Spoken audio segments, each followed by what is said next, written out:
Assalamualaikum warahmatullahi wabarakatuh. Selamat pagi, selamat siang, selamat sore, ataupun selamat malam. Nama saya Irkurnia dari Prodi Ilmu Komputer. Oke, hari ini saya akan mempresentasikan materi mengenai data sorting dan binary search tree atau bisa disingkat BST. Nah, materi ini kita pelajari karena pengurutan dan pencarian adalah dasar dari berbagai operasi data dalam dunia nyata, baik saat kita menggunakan mesin pencari, menyusun nilai siswa, maupun mengelola data dalam sistem komputer. Oke, misalnya ada instruksi. Poin yang akan kita bahas yaitu ada pengertian sorting. Kedua ada metode sorting. Yang ketiga ada membahas mengenai binary search tree atau bisa disebut BST.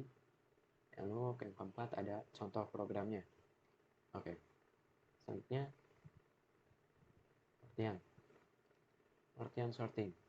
Sorting atau pengurutan adalah proses menyusun data berdasarkan urutan tertentu, baik dari yang terkecil ke terbesar bisa disebut ascending, maupun dari terbesar ke terkecil bisa disebut descending. Dalam dunia nyata, pengurutan digunakan untuk menyusun data dalam buku telepon, kamus, atau direktori. Mungkin ada contohnya ketika kalian membuka aplikasi file manager di handphone, lalu membuka sebuah file, kalian pengen mengurutkan, biasanya ada di tombol titik 3, ada fitur buat mengurutkan secara abjad, tanggal, maupun yang lainnya. Biasanya ada tuh. Dan dimana tujuan utama itu memudahkan pencarian data, meningkatkan kepercayaan dalam organisasi, menyederhanakan proses pemrosesan data berikutnya. Intinya tuh buat mempersingkat atau mempermudah pencarian data dan mempersingkat waktu buat ngurutin semua datanya. Itu gunanya, itu tujuan utama dari sorting.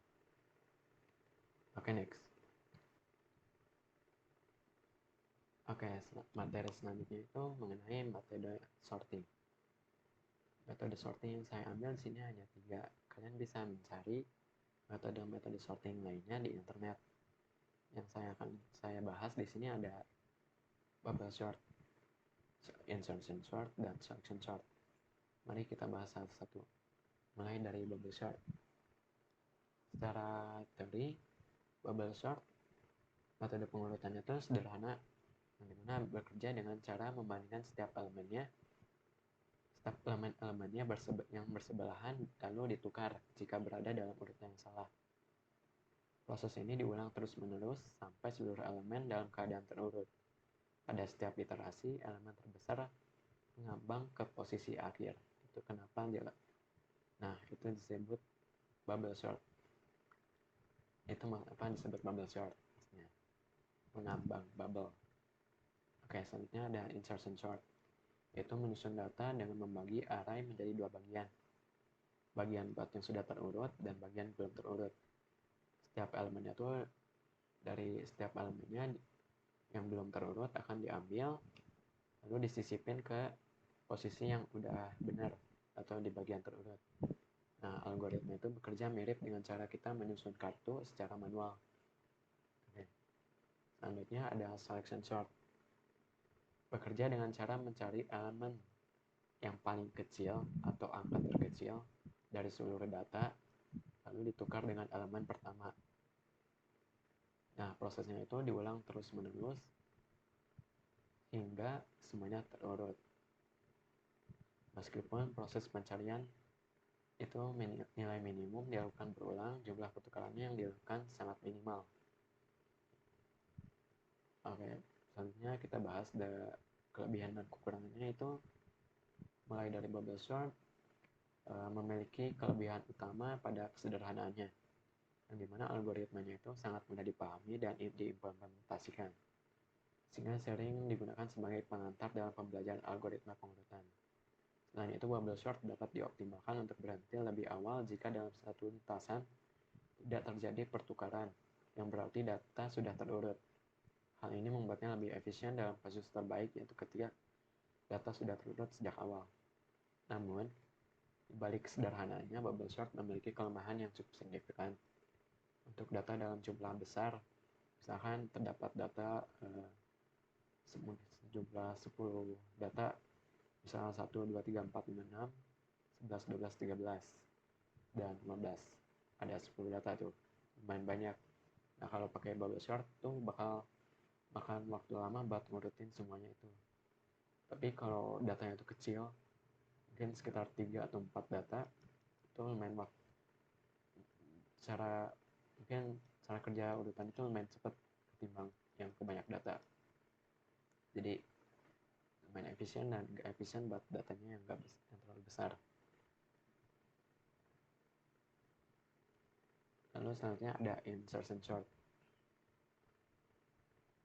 Nah, kalau insertion sort, algoritma yang sederhana namun sedikit lebih efisien dibanding bubble sort dalam beberapa kondisi. Salah satu kelebihannya itu kinerjanya yang sangat baik untuk dataset yang kecil atau sudah hampir terurut. Dalam kondisi terbaik, algoritma ini hanya membutuhkan waktu linear karena elemen-elemen hanya perlu dibandingkan sekali, lalu tidak perlu dipindahkan. Insertion sort juga merupakan algoritma yang stabil, yang artinya tidak mengubah urutan elemen yang memiliki nilai yang sama. Hal ini sangat berguna ketika data yang diurutkan memiliki atribut tambahan selain nilainya. Selanjutnya ada meskipun lebih baik dari bubble sort, dalam beberapa hal insertion sort tetap memiliki kompleksitas waktu rata-rata dan waktu O dalam kurung N pangkat 2 tutup kurung. Nah, pada kasus rata-rata dan kasus terburuk, seperti ketika data benar-benar terbalik. Pada situasi seperti itu, setiap elemen harus dibandingkan dan digeser hingga ke posisi awal yang tentu saja yang akan memakan waktu. Nah, maka dari itu insertion sort juga kurang cocok untuk dataset dalam jumlah besar juga. Meskipun masih relevan untuk menggunakan penggunaan ringan atau sebagian bagian dari algoritma yang lebih kompleks. Selanjutnya, kelebihan dan kekurangan dari selection sort. Nah, selection sort memiliki ciri khas yaitu jumlah pertukaran yang sangat sedikit dalam setiap iterasinya. Algoritma ini hanya melakukan satu kali pertukaran, yaitu antara elemen terkecil yang ditemukan pada posisi awal dari bagian data yang belum terurut. Karena itu, selection sort bisa menjadi pilihan ketika pertukaran elemen perlu diminimalkan. Misalnya pada media penyimpanan tertentu yang memiliki batas jumlah tulis atau tulis ulang. Implementasinya itu algoritma ini juga sederhana, mudah dipahami dan tidak memerlukan memori tambahan. Namun, kekurangan utama dari selection sort adalah tidak adanya perbedaan waktu antara kasus terbaik dan kasus terburuk. Bahkan ketika data sudah terurut, selection sort tetap harus mencari elemen terkecil di setiap iterasinya, sehingga kompleksitas waktunya selalu O dalam kurung N pangkat 2 tutup kurung dalam semua kondisi. Nah, selain itu, algoritma ini tidak stabil karena bisa mengubah urutan relatif elemen yang memiliki nilai sama. Oleh karena itu, meskipun selection sort mudah digunakan, efisiensinya sangat rendah dan tidak cocok untuk digunakan pada data berskala besar juga atau yang memerlukan stabilitas urutan. Oke, selanjutnya.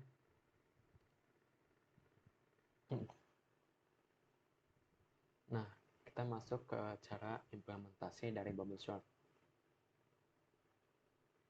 Nah, kita di sini punya elemen, dimana elemennya itu ada 1, 6, 3, 4, 5, 2. Nah, ini itu disebut array.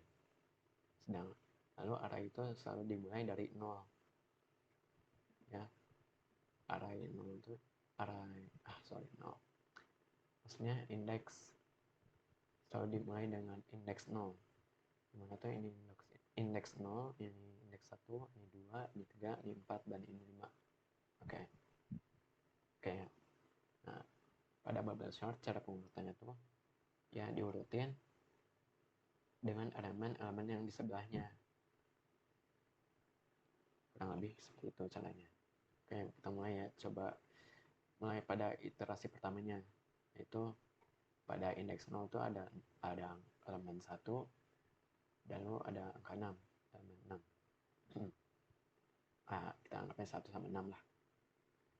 Lalu kita bandingin, apakah 1 lebih kecil dari 6? Tidak kan? Jadi nggak usah ditukar, tetap pada posisinya. Nah, selanjutnya masuk ke step 2. Step 2 ke iterasi 2 maksudnya. Pada indeks pertama yaitu 6, lalu indeks keduanya itu 3. Kita bandingin sama yang sebelahnya yaitu 3. Apakah lebih kecil? 6 lebih kecil dari 3. Oh, ternyata enggak. Jadi ditukar. Nah, jadi seperti ini. Jadi seperti ini setelah ditukar. Masuk ke iterasi ketiga. Dibandingin lagi angka 4 apakah lebih kecil dari angka 6. Oh, angka 4 kan lebih kecil dari angka 6, jadi nggak usah ditukar, tetap seperti ini. Lalu masuk lagi ke iterasi 4. Nah, pada iterasi keempat kita ambil indeks keempat, lalu dibandingin sama indeks sebelahnya itu indeks 5. Indeks 4 maksudnya. Yang isinya itu angka 5. Kita bandingin apakah 5 lebih kecil dari 6. Salah. Apakah 6 lebih kecil dari 5? Jelas tidak, jadi kita tukar. Setelah ditukar, hasilnya jadi seperti ini. Lalu masuk ke iterasi kelima ya. Kelima atau keempat? Kelima ya. Nah, pada iterasi kelima, ya kita bandingin lagi. Kita maju terus sampai akhir. Nah, pada iterasi kelima yaitu indeks angka 2 bandingin sama angka 6. Terus angka 2 tuh lebih kecil, jadi tukar, dan ini hasilnya. Nah, karena ini belum terurut, kita lakukan lagi dari awal sampai semuanya tuh keurut. Kita mulai balik lagi ke step 1. Nah, itu dilakukan sampai semuanya keurut. Nah, itu adalah contoh implementasi dari bubble sort. Selanjutnya ada contoh implementasi dari insertion sort. Ya. Nah, secara teori kan tadi dibilang pada step pertama, elemen pertama itu dianggap sudah terurut. Nah, anggap 23 itu udah keurut jadinya. Sebelumnya kan ada, kita punya dapat angka 23, 1, 10, 5, 2. Anggap angka 23 itu udah keurut. Masuk ke iterasi kedua. Nah, pada iterasi kedua kita ambil indeks pertama, lalu bandingin sama indeks yang indeks sebelahnya atau indeks 0. Karena ini secara ascending ya, menaik. Jadi kita bandingin apakah lebih kecil atau apakah lebih besar. Apakah satu lebih kecil atau lebih besar. Karena angka satu lebih kecil, kita pindahin. Jadinya seperti ini. Lalu pada iterasi ketiga, seperti sebelumnya, kita ambil dari indeks 1 maju ke indeks 2. Jadinya tuh lalu ya langsung dibandingin. Jadi indeks kedua dibandingin sampai 23. Karena indeks 10 lebih kecil dari angka 23, kita tukar dan hasilnya seperti ini.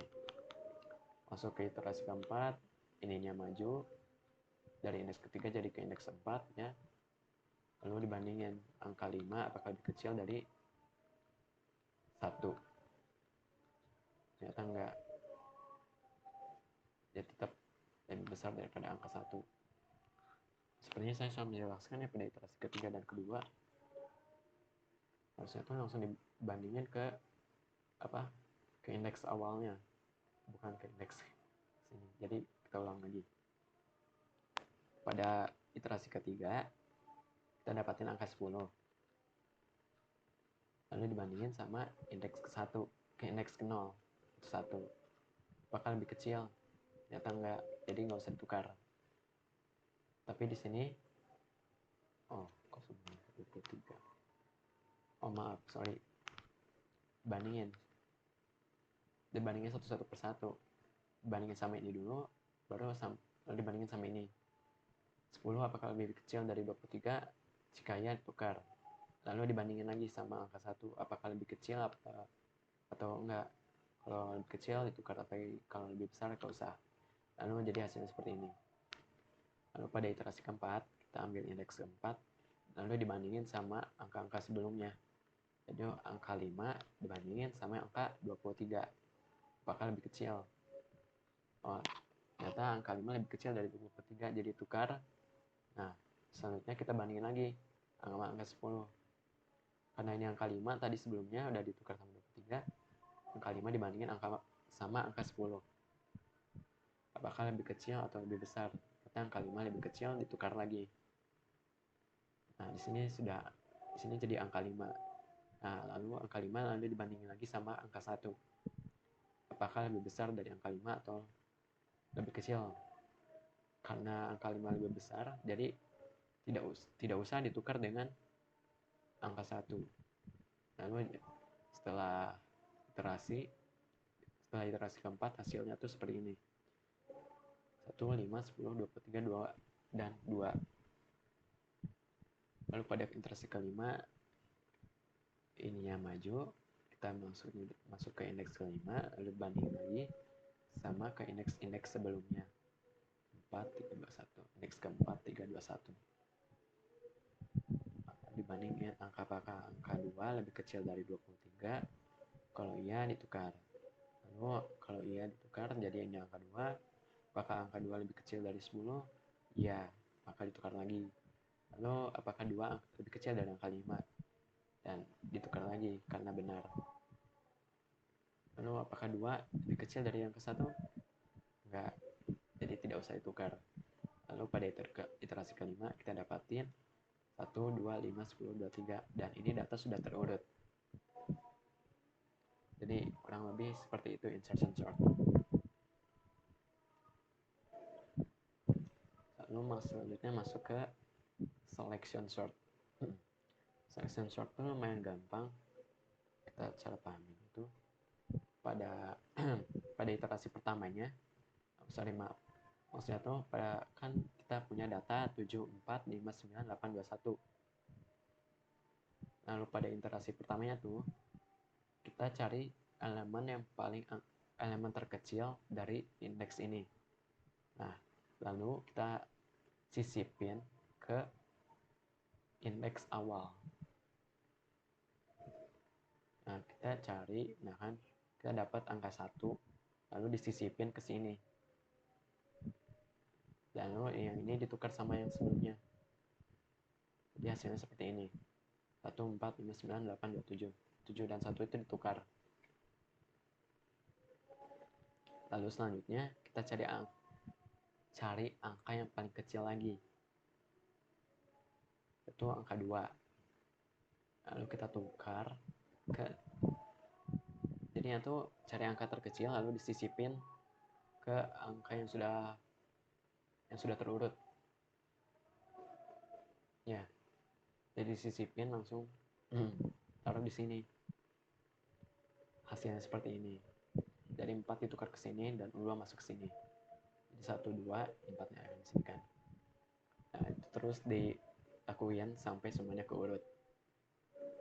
Jadi cari angka terkecil lalu disisipin, cari angka terkecil lalu disisipin lagi sampai semuanya tuh keurut. Nah, kita dapat jadi 1, 2, 4, 5, 7, 8, 9.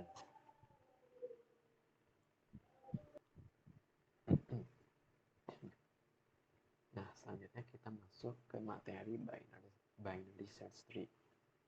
Kita bisa disebut BST. Nah, BST adalah struktur data pohon biner yang digunakan untuk menyimpan data secara terurut dan memungkinkan sebuah proses pencarian menjadi lebih efisien, entah itu penambahan dan penghapusan juga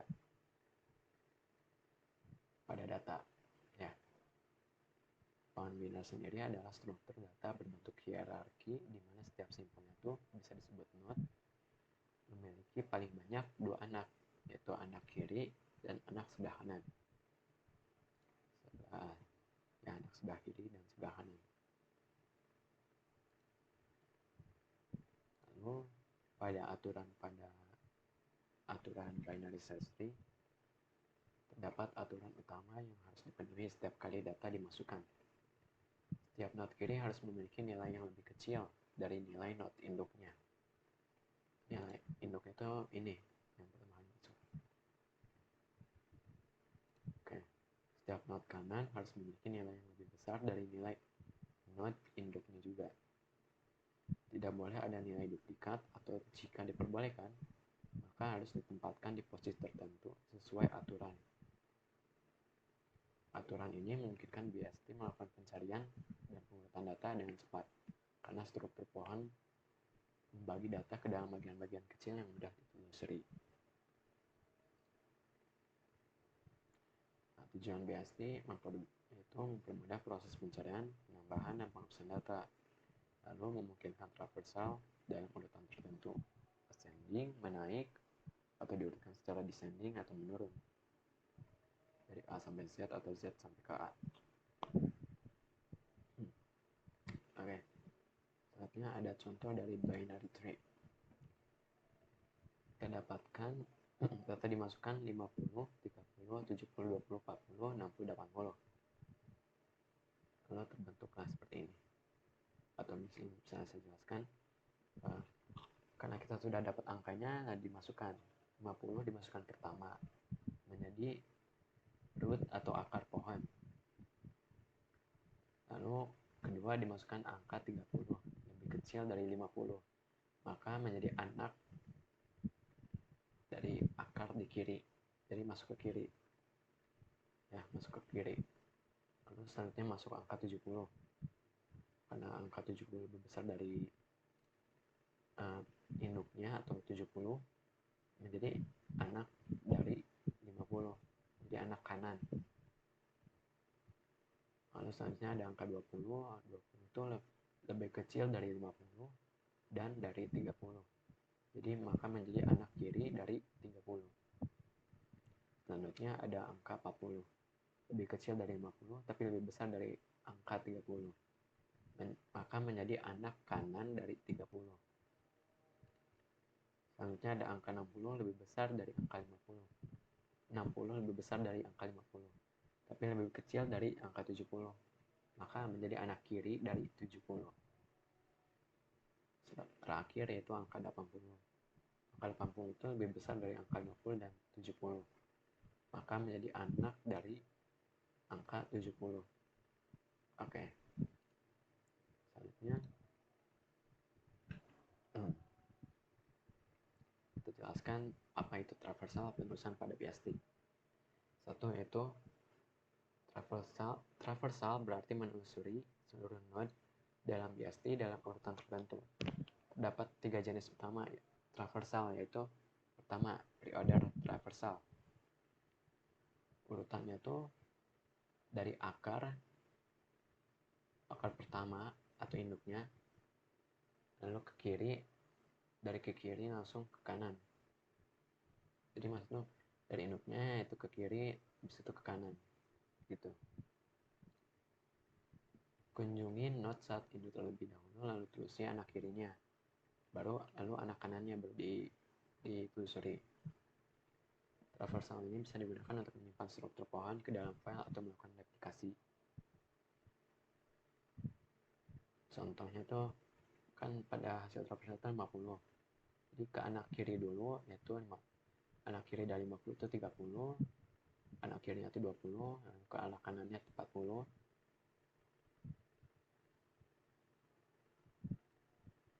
Sorry, sebentar. Ya, anak kirinya itu 50, dari 50 ke 30. Yang ini yang pre-order ya. Urutannya itu dari induknya ke kiri baru ke kanan. Dari 50 berarti ke kiri yaitu 30, ke kiri lagi 20, baru ke kanan yaitu 40, baru ke kanan lagi ke 70. Lalu ke 60 dan 80. Itu secara pre-order. Sedangkan aturan dari in order itu urutannya tuh dari ke kiri, lalu ke akar atau induknya, baru ke kanan. Telusuri anak kiri terlebih dahulu, lalu kunjungi node saat ini, dan kemudian anak ke kanan. Pada BST in order, menghasilkan data dalam urutan menaik. Maka cara in order berarti mulai dari paling kiri 20, lalu ke 40, 30 baru ke akar yaitu 50, baru ke anak kanan yaitu 70, 60, 60, 80 baru 60, 70 baru 80. Lalu selanjutnya ada post order traversal, di mana urutnya itu dari seri anak kiri terlebih dahulu, lalu anak kanan, baru terakhir kunjungi node saat ini. Berarti mulai dari angka 20 anak kiri masuk ke 40, 30 anak kiri terlebih dahulu ya, baru ke angka anak kanan yaitu 60, 80, 70 baru ke induknya yaitu 50. Nah, itu adalah contoh dari binary tree dan traversal BST. Nah, fungsi dan kegunaan BST itu sendiri untuk mencari data dengan efisien dalam waktu logaritmik, lalu menyisipkan data baru ke posisi yang sesuai tanpa perlu menyusun ulang suatu struktur, menghapus data secara terstruktur dan menghasilkan data terurut menggunakan in order traversal. Nah, selanjutnya kita masuk ke dalam contoh program. Sekarang saya akan menjelaskan sebuah program sederhana yang menerapkan algoritma bubble sort. Bubble sort adalah salah satu algoritma yang pengertiannya paling mudah dipahami karena prinsipnya kerjanya sangat mirip dengan cara kita menyusun angka secara manual dari yang kecil ke yang besar. Seperti itu. Program ini dibuat dalam bahasa Python. Nah, pertama-tama, yaitu program akan meminta pengguna untuk memasukkan sejumlah angka yang dipisahkan dengan spasi buat nanti inputnya nanti. Misalkan kita masukkan 5, 3, 4, 1 gitu. Lalu kemudian angka tersebut akan dikonversi ke dalam bentuk list atau array, habis itu disorting. Lalu keluarlah hasil outputnya nanti. Oke. Mungkin kita akan jelaskan dari baris line pertama sampai akhir. Oke. Kita masuk ke fungsi yaitu bubble sort, di mana di dalam fungsi ini kita mulai dengan penentukan panjang dari array, karena ini kan menjadi dasar untuk menentukan berapa kali perulangan harus dilakukan. N sama dengan dan dalam kurung data. Misalnya jika data yang dimasukkan ada 4, maka kita harus melakukan 3 kali perulangan penuh untuk menjamin semua elemen benar-benar berada di tempat yang tepat. Selanjutnya kita masuk, sebelumnya habis itu kita print, nanti langsung keluar outputnya itu proses bubble sort. Nah, itu biasa ya. Selanjutnya kita masuk ke perulangan. Nah, setelah itu kita menggunakan 2 perulangan yaitu for. Yang pertama adalah untuk jumlah iterasi besar, yaitu untuk setiap elemen yang belum terurut. Yang kedua adalah untuk membandingkan elemen yang berdekatan. Kita lakukan perbandingan antara elemen ke J dan elemen ke J plus 1. Indeks 0 misalkan. J plus 1 berarti 0, tambah 1 berarti indeks pertama. Gitu. Kalau ternyata elemen kiri lebih besar dari elemen kanan, maka kita tukar posisinya. Dengan begitu setiap iterasi akan mendorong nilai terbesar ke posisi paling kanan yang belum terurut. Itulah mengapa disebut bubble. Nah, nilai terbesar naik ke atas atau ujung ke ujung list.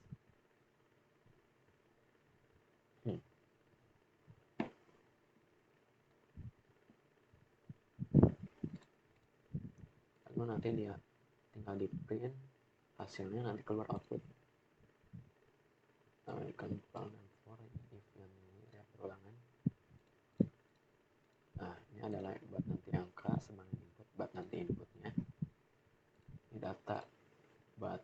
jadi variabelnya nanti. Mungkin kita run saja ya. Nah,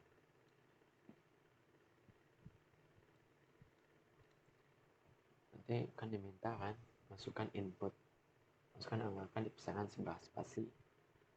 Misalkan saya masukkan angka random, nah, kan 12, 13, 11, 15.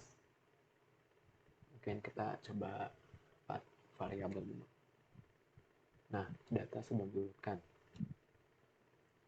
Nah, pada proses bubble sort, kita dapatkan pada indeks pertama yaitu 0, yaitu indeks 0 yaitu isinya 12, dan indeks pertama yaitu 13. Lalu dibandingkan 12 dan 13.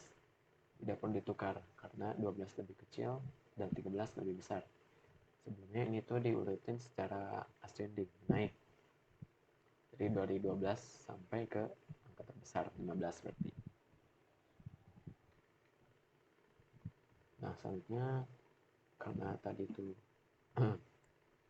jika data J lebih besar data J plus 1, jadi data indeks J, yaitu misalkan tadi itu indeks 0 ya, lebih besar dari data J plus 1, yaitu data pertama, itu indeks pertama. Itu dibandingin apakah perlu ditukar atau enggak. Data hasilnya itu enggak perlu ditukar. Pada iterasi kedua, indeks J atau itu indeks pertama kan maju ya, dari 0 ke 1, 1 ke 2, indeks ke 1 maju ke indeks kedua gitu. Dibandingin nanti indeks pertama itu 13 dibandingin sama indeks kedua yaitu 11. Nah, apakah 13 lebih besar daripada 11? Ternyata iya, maka ditukar. Hasilnya seperti ini. Begitupun seterusnya sampai nanti data sudah diurutkan. Nah, seperti yang kita lihat di sini stepnya nggak terlalu banyak ya, karena data yang kita dapetin cuma 4 variabel. Nah, itu contoh kelebihan dari bubble sort, dimana kalau punya datanya sedikit ini lebih cepat buat ngurutinnya. Tapi kalau kita punya data yang lebih besar, misalkan 10 variabel atau ya lebih besar, atau 7, lebih dari 7 lah, stepnya tuh bakal banyak banget, misalkan seperti ini. Nah, oke, 15, 12, 4 berarti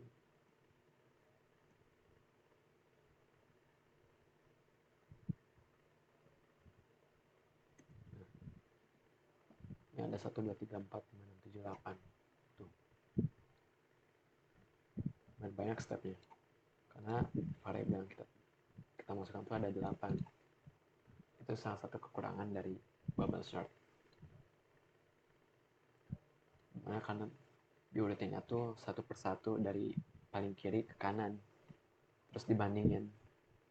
Nanti kalau udah sampai ujung ya, dibandingin sama sini nih 16 dibandingin sama 13, nanti balik lagi ke sini, urutin lagi sampai semuanya keurut.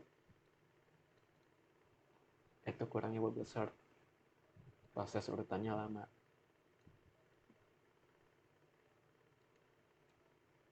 Nah, mungkin sekian presentasi saya. Maaf jika ada kesalahan kata atau penjelasan yang masih kurang. Wassalamualaikum warahmatullahi wabarakatuh.